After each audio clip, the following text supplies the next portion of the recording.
He laughed when his father mocked my dead mom. That's when I knew I couldn't marry him. I didn't even feel the fork in my hand anymore. I just sat there frozen, pretending to listen, while my ears rang and my chest got tighter with every word. His father stood in front of our rehearsal dinner guest, delivering a speech that had started off sweet but turned sour the moment he said her name. Patricia was one of a kind, Richard said, raising his glass. Always had an opinion. Always found a way to insert herself, even when nobody asked. Then he chuckled. Let's just hope Juliana doesn't inherit that quality, or Nathan might be in trouble. The room laughed. Nathan laughed, and I broke. Not in some loud, dramatic way. I didn't stand up and scream. I didn't throw a drink or storm out. I just stopped breathing for a second. The lights above me blurred. The taste of champagne turned bitter in my mouth. He just touched my hand or smiled or said, "We'll figure it out." And we never did. Looking back, I wonder if I was in love with who I thought Nathan could be, or if I was just in love with the idea that someone like him could love someone like me. But by the time we reached the rehearsal dinner, I wasn't just doubting the wedding, I was starting to doubt everything. The red flags didn't scream, they whispered constantly. A look here, a pause there. It wasn't the first time they'd disrespected her, but it was the first time I realized they always would, and he would always let them. I know people say not to make big decisions in the heat of the moment, but this wasn't heat. This was clarity, cold, sharp, unforgiving. If the man you loved laughed while someone mocked the person who raised you, who gave everything for you, who died with grace and dignity, would you still marry him? Have you ever been in a room where everyone smiled while you slowly fell apart? What would you do if the only person who noticed was no longer alive to say something? I didn't yell, I didn't cry, but I did make a decision. And when I stood up from that chair, everything changed. My name is Juliana Carter. I'm 33 years old, and this is the story of how a single laugh told me everything I needed to know. If this were you, would you still go through with the wedding? I thought I was marrying into love, but I was just entering a performance. If you had met us a year ago, you would have thought we were perfect together. People always said that about us, how Nathan and I just fit. And in some ways, we did.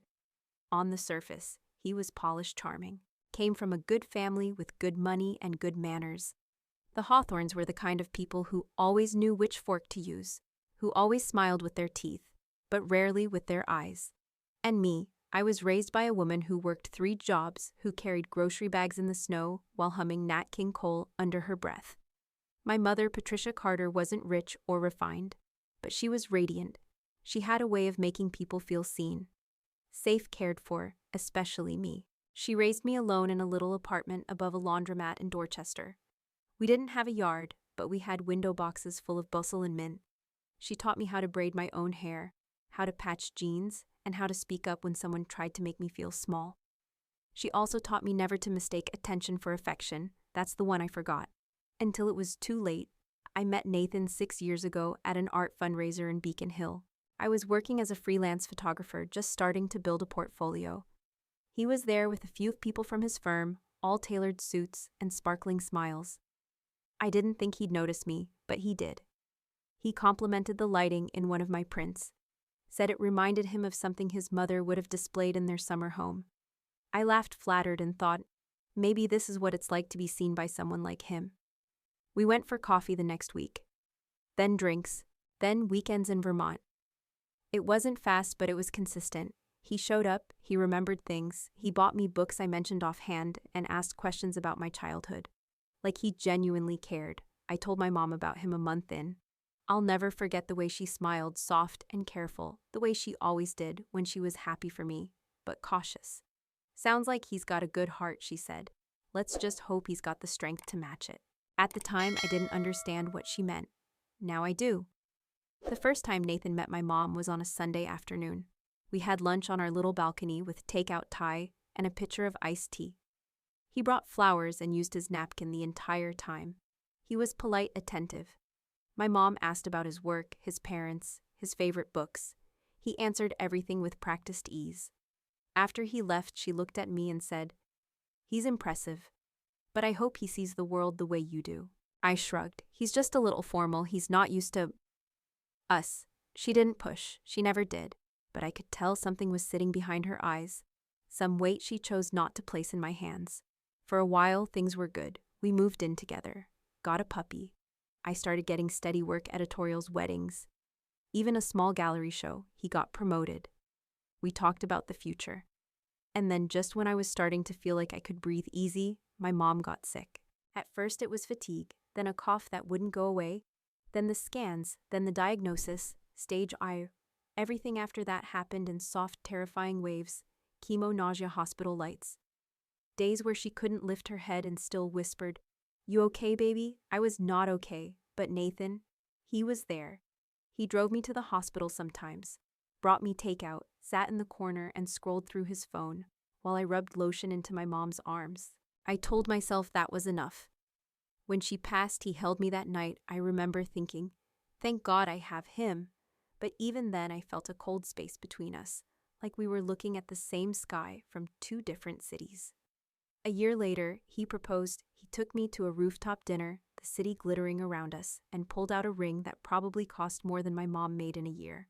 I said yes, with tears in my eyes and a hollow ache in my stomach I couldn't name. I told myself it was just grief, just nerves, just missing my mother. But then came the wedding planning, and that's when the cold space started to grow. Whenever I mentioned including my mom in some small way, her photo on the memory table, a flower she loved in the bouquet, a song she used to hum, Nathan would say, "Let's not make the day too sad." Okay, she wouldn't want that. Or I think my parents might find that a little heavy. I bit my tongue so many times I started tasting blood. His mother Vivian once said during a planning meeting, Patricia had a very strong presence. It might be nice to keep things light for once. She said it with a smile, like she was being helpful. Richard, his father, called me sentimental like it was a disease. Juliana, you've got such a big heart, he said once. Just don't let it take over the ceremony. Remember, it's a celebration. And Nathan? He never disagreed. A smile that didn't reach the eyes. A hand that slipped away just a second too fast when mine reached for his planning the wedding with Nathan. Should have been joyful, exciting.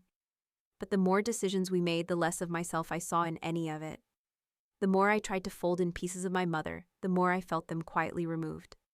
I remember bringing up the idea of including a line about her in my vows, just one sentence. One small way to say that the woman who raised me was still with me. Nathan didn't even look up from his laptop. Babe, I just don't think vows are the place for sadness. My parents already think we're leaning too far into memorial territory. Memorial territory. That's what he called my grief. Like it was an aesthetic. Like it was something I had chosen. Then there was the floral arrangement my mom loved. Calla lilies, she used to say, they looked like they were always listening. I suggested we incorporate just a few into the ceremony bouquet. Nathan hesitated, then said, "Let's go with something more timeless. Classic roses. My mother has a friend who specializes in European bridal design. Translation, not your style, not your mother, not your wedding." The rehearsal dinner started taking shape. Like a painting someone else was filling in. The guest list ballooned with Nathan's family, their business partners, their bridge club, their golf circle. When I asked if we could add 2 of my mom's old co-workers who were like aunts to me growing up, his mother said, "There really isn't room left, but we'll light a candle for her." That's symbolic, isn't it? The words were polite. The tone was final. I stopped arguing. I stopped asking. I told myself to survive the planning and make the day mine in other ways. Quiet ways, but the whispers didn't stop. One night at a tasting event, Richard turned to me, swirled his wine, and said, "You're lucky Nathan is so patient. Most men would be overwhelmed by how emotionally attached you still are to your mother." I blinked. She died 2 years ago. He smiled. "Yes, and she was lovely, I'm sure, but this is a new chapter. You don't want to live in the past, Juliana." I didn't respond. I couldn't. My fingers dug into the fabric of my dress beneath the table. I looked at Nathan. He was already looking away. Afterward in the car, I finally said, "Why didn't you say anything when your dad said that Nathan kept his eyes on the road?" I didn't want to start something in front of the caterer. He meant well. He called me emotionally attached like it was a flaw. He shrugged. I think he was just trying to say it's okay to move on. That's not wrong, is it? I didn't answer because I knew then he didn't get it. He never had. But the worst moment came a week before the rehearsal dinner. We were at the Hawthorns' home. Vivian had her binders out. Seating charts, playlists, linens. I offered a small idea changing the centerpieces to feature a soft cream and lavender, the colors my mom wore in her final portrait. Vivian looked up, blinked slowly, and said, "Patricia had interesting taste. But this is a modern wedding. Let's not make it look like a memorial service." I felt the words hit like wind against wet skin. Cold, invasive, undeniable. Nathan was there. He heard it. He didn't flinch. He just reached for another mini eclair from the platter and changed the subject.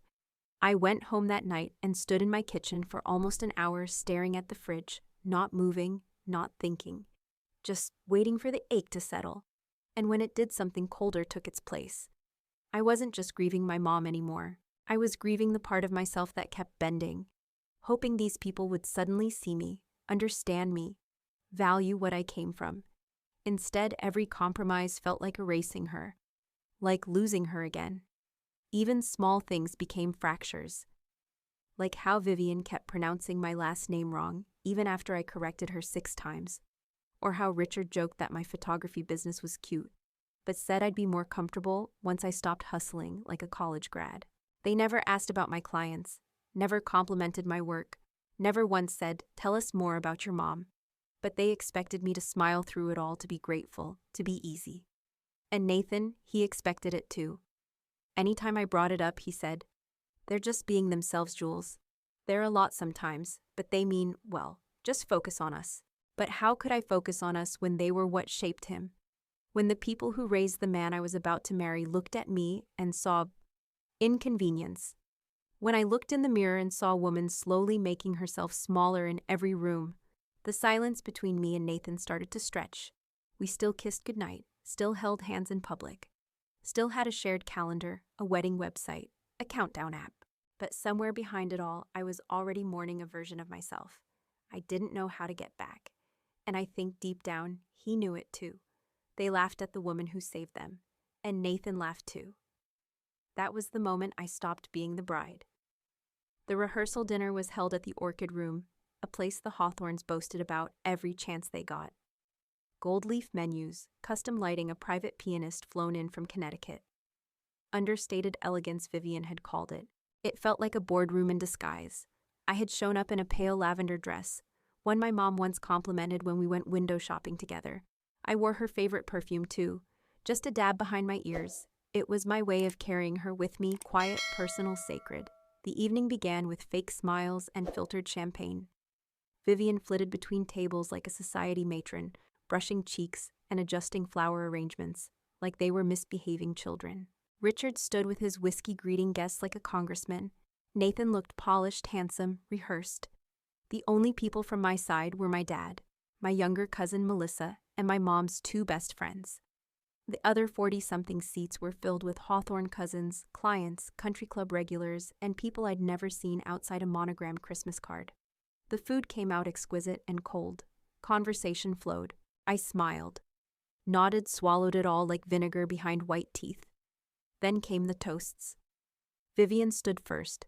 She cleared her throat dramatically and grinned at the crowd. "Thank you all for coming tonight.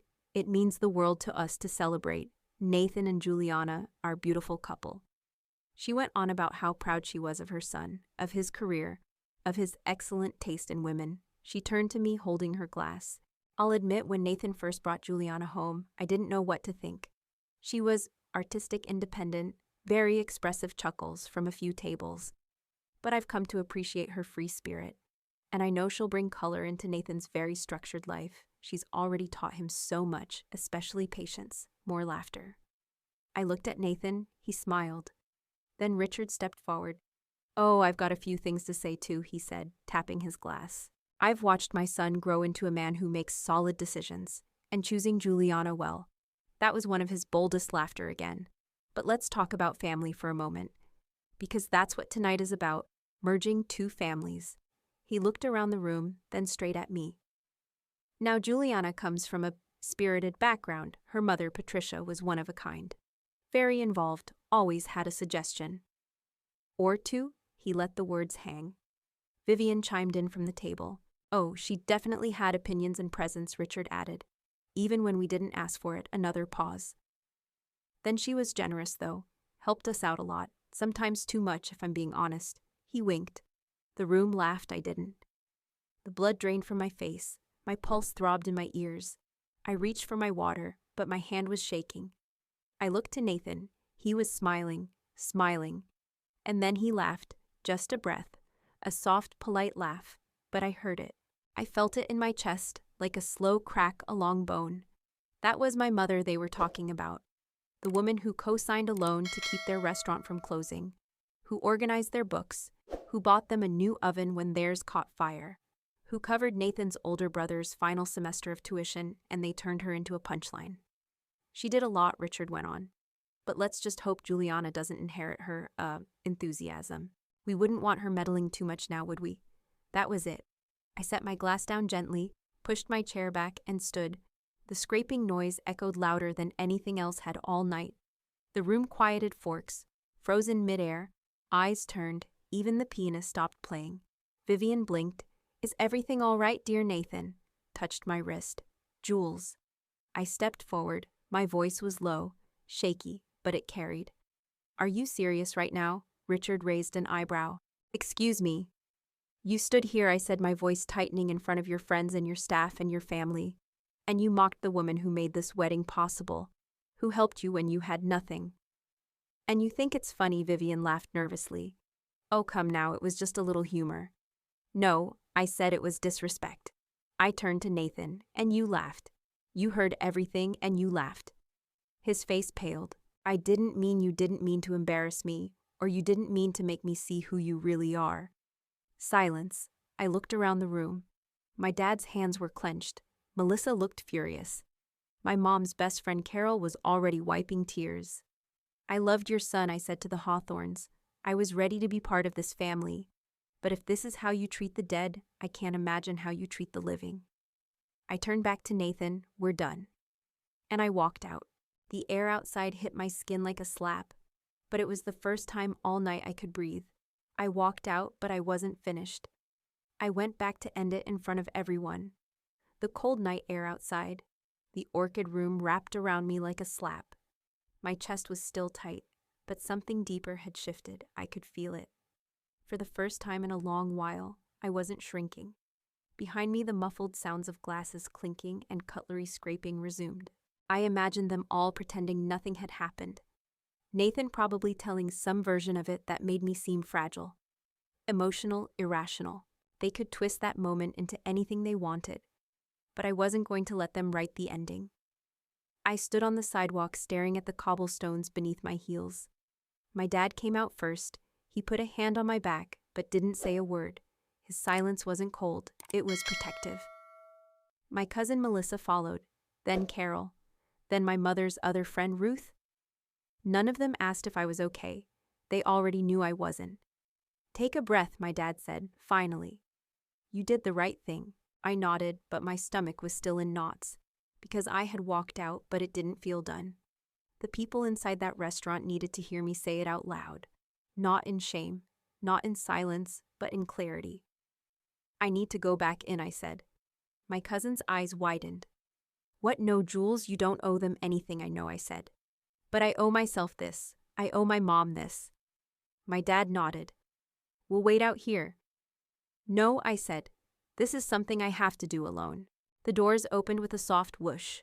The warmth hit my face again, thick with candle wax and veal demi-glace. Conversation slowed. Heads turned. The pianist faltered, unsure if he should keep playing.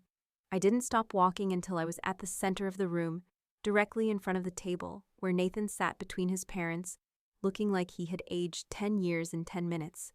Juliana, he said, standing up. Please, can we talk outside? I shook my head. Excuse me, I said.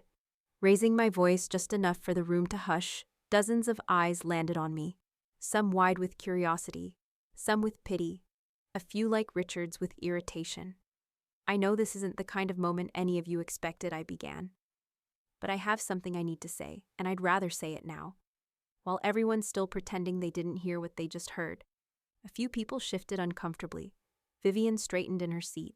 Richard leaned back, arms folded like I was a waiter about to get scolded. I looked at Nathan. His lips parted slightly, but he didn't speak. This wedding is off, the room gasped. A fork clattered to the floor. Even the pianist stopped playing. I know that might sound sudden to some of you, I continued, but it's not. It's been building, quietly, slowly. Every time someone here dismissed my grief, laughed at my mother's name, smiled while I swallowed another insult, I turned to Richard. You stood up here and made a joke out of the woman who helped you, when no one else would, who wrote checks you never paid back, who treated your family like her own. Then to Vivian, you said she had opinions. What she had was compassion, presence, integrity, the kind of qualities you mock because you never learned how to carry them yourselves. And finally to Nathan. And you. You sat beside me. You knew who she was. You saw what she meant to me. And when they laughed, you laughed too. He shook his head. I didn't mean to. I know, I said softly. That's the problem. You didn't mean to hurt me. You just didn't mean to protect me either. Silence. You were going to let me marry into this. Let me bind myself to people who treated my pain like a punchline, who disrespected the one person who shaped me. I looked around the room. I'm not walking into a marriage where I have to erase the woman who made me who I am, where I have to smile while someone rewrites her story. Someone sniffled near the back of the room. I didn't know who. Didn't need to. I'm not doing this for drama, I added. I'm doing it for dignity, for myself, for my mother, for the version of me that almost said I do out of fear instead of love. I took one final look at Nathan. I loved you, but I love her more. I love myself more. And with that, I turned and walked out again. Not broken, not embarrassed, but whole. This time, no one followed, and I didn't look back. Outside, the air was cold again, but it didn't sting. My dad wrapped his coat around my shoulders. Melissa squeezed my hand. Carol gave me a tissue she'd already cried into. And in that moment, I felt my mother beside me. Proud, quiet, present. I had just ended a wedding. But for the first time in months, maybe years, I felt like I had come home. He said he borrowed my mother's locket, but never asked. The morning after the rehearsal dinner felt strangely quiet. I woke up before the sun, my phone face down on the nightstand, vibrating every few minutes with calls I wasn't ready to take. I didn't cry, not right away. Instead, I made tea in silence, washed a single plate, walked past the mirror without looking. Then I opened the box. The small wooden Keepsake box sat on my dresser, smooth honey-colored, with little carvings my mother had made with a hot pen when she was still healthy enough to hold one steady. Inside it were tiny pieces of her, a church bulletin with her handwriting, her Sunday earrings, a faded Polaroid of us in front of the laundromat when I was 8, and the locket. Or, it should have been there, I blinked, then reached back inside, lifting each item slowly, carefully. The chain wasn't tangled. It wasn't caught under anything. It was gone. My pulse ticked up. I double-checked, then checked again. My hand started shaking. That locket had been in our family for generations, a delicate oval with a photo of my grandmother on one side and an empty space on the other, where my mother said I could someday place someone else. When you know, baby, she had whispered. She gave it to me 3 months before she passed. I hadn't worn it yet. I wasn't ready. And now it was gone. I checked the drawers, the corners of the dresser, the pockets of jackets hanging by the door. Nothing. Only one person had been inside this apartment in the last few days. Besides me, Nathan. He came by to drop off my wedding shoes, left in his car from a fitting. He had asked to use the bathroom. I said sure. I trusted him. I picked up my phone and typed, "Did you take the locket from my mom's box?" No punctuation, no greeting. He responded 10 minutes later. "What are you talking about?" I stared at the screen, then typed, "You know exactly what I'm talking about. It's gone.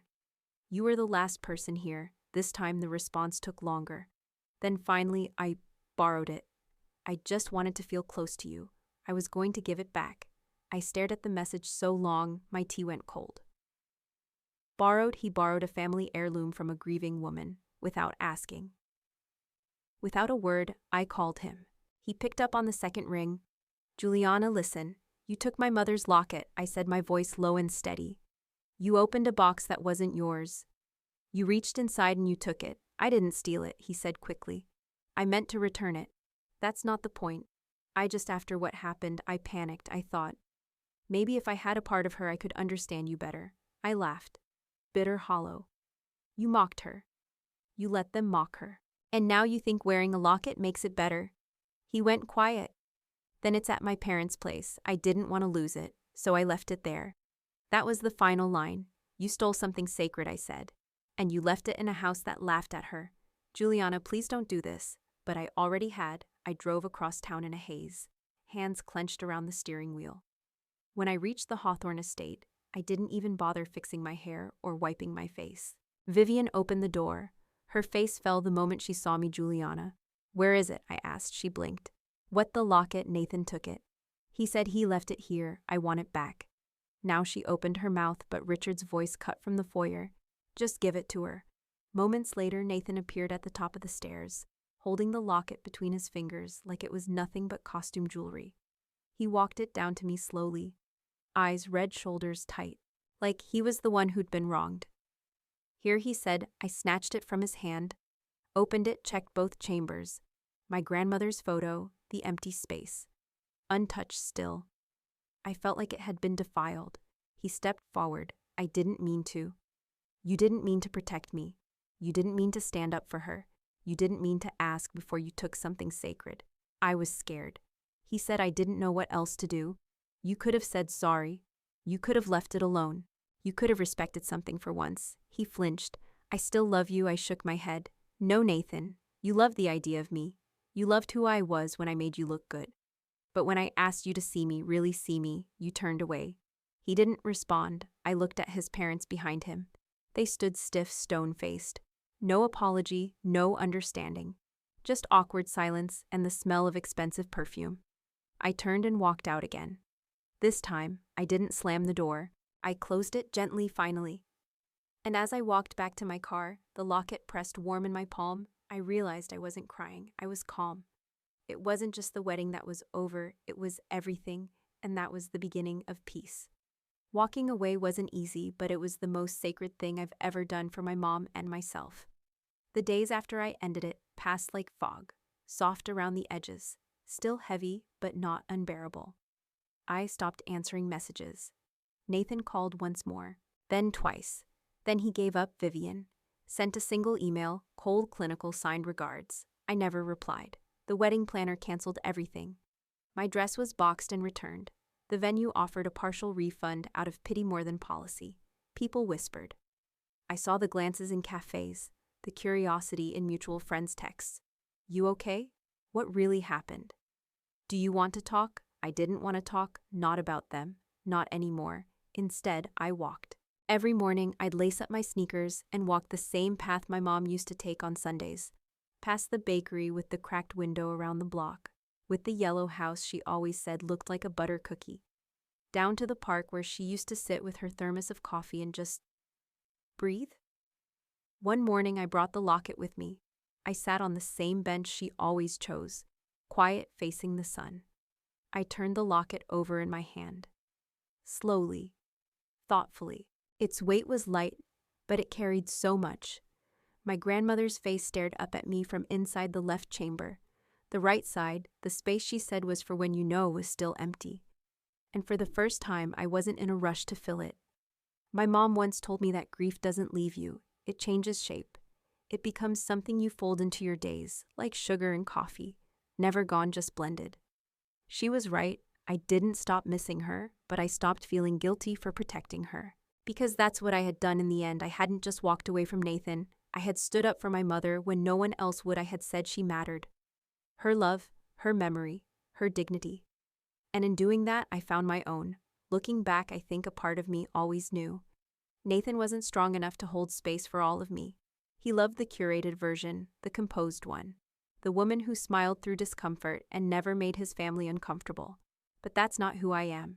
And it's not who my mother raised.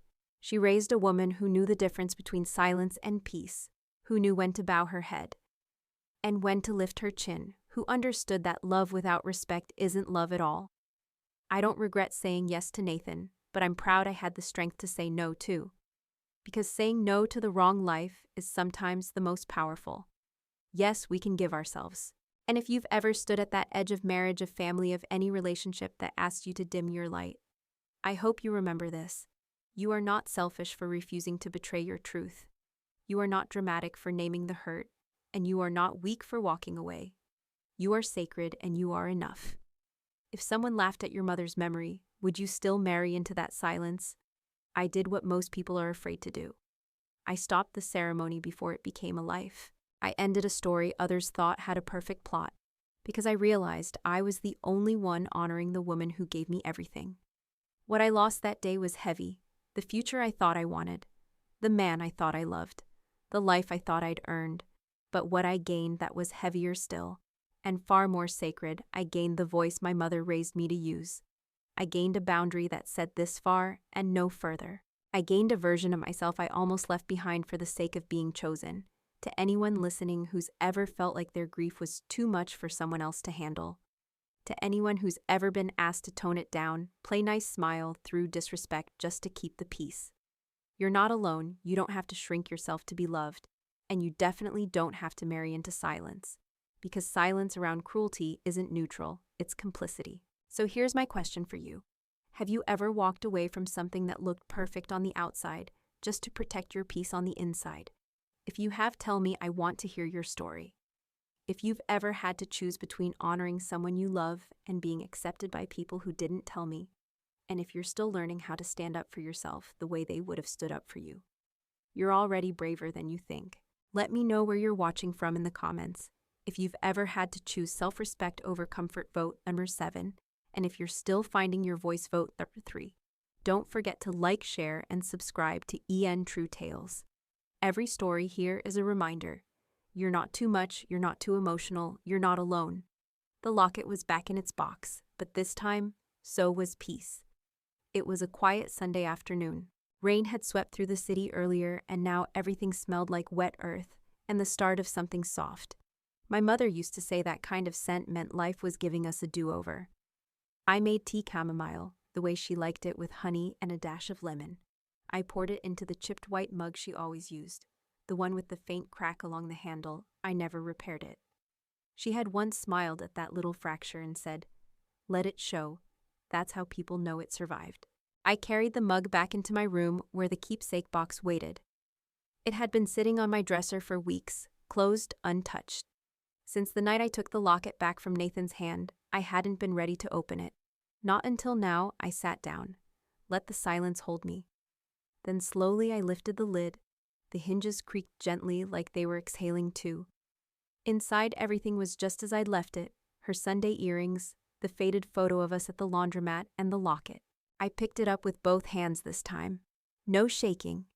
It no longer felt like a wound. The gold was warm from the sunlight. I ran my thumb over the tiny clasp, opened it slowly. One side held the photo of my grandmother. Graceful, calm, the other side still blank. And for once it didn't feel like something was missing. It felt like space, like possibility, like choice. I closed the locket and held it in my palm, feeling its familiar weight settle against my skin. And I whispered, not to the room, but to her. I walked away. Mom, I didn't stay small. I chose your voice. I chose mine. There was no sound, no answer, but I swear, the light shifted. Just a little. I placed the locket gently back into the box, closed the lid, and this time when I stood up, I didn't feel like I was walking away from her. I felt like I was walking with her.